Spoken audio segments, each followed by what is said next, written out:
Frantic searchers are looking for survivors of Ecuador's most powerful earthquake in decades at this hour. The 7.8 magnitude quake killed at least 272 people on Saturday night.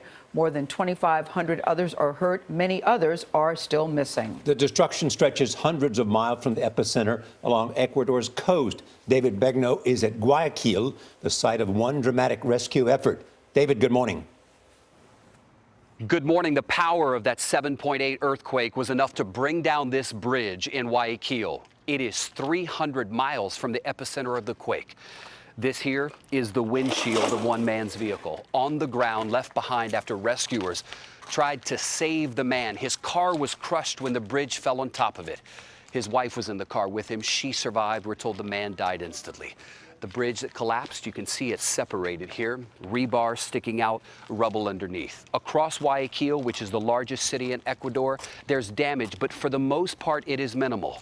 As you get north of here, people are using their bare hands this morning to pull their neighbors from the rubble. Rescue teams pulled this woman from the rubble Sunday. She was trapped under a fallen roof. And people in Manta, Ecuador cheered as a small child and several others were rescued from a 5-story building that had collapsed. These are the few stories of triumph in what seems like a sea of devastation.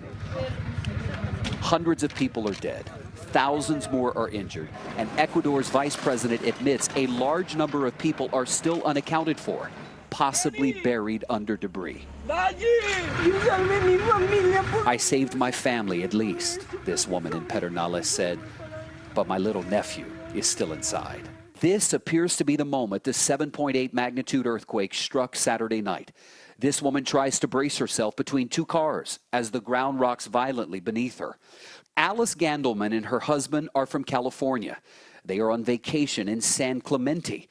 The Northern California couple say they're used to earthquakes, but nothing like this. The shaking continued and it got more and more intense, and there was a big boom. It was about 49 seconds long, which is a very long time to have the earth moving under your feet. There is significant damage more than 100 miles south of the epicenter in Puerto Vallejo, where a hospital collapsed. Nearby, 180 prisoners escaped from a jail.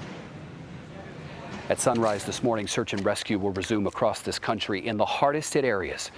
Gail, in the city of Pedernales, one man was quoted as saying, "You can hear people calling for help, but we just can't get to them."